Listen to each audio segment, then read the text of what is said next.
श्री स्वामी समर्थ. रोज रात्री झोपण्यापूर्वी स्वामीजवळ ही प्रार्थना करा. स्वामी राया, हे घर तुमचे आणि मीही तुमचाच. जे ठरवाल ते माझ्या भल्यासाठी.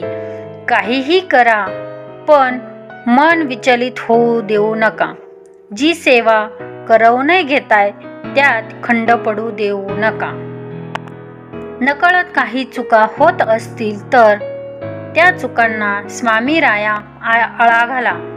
कोणाविषयी मनामध्ये द्वेष, तिरस्कार ठेवू देऊ नका.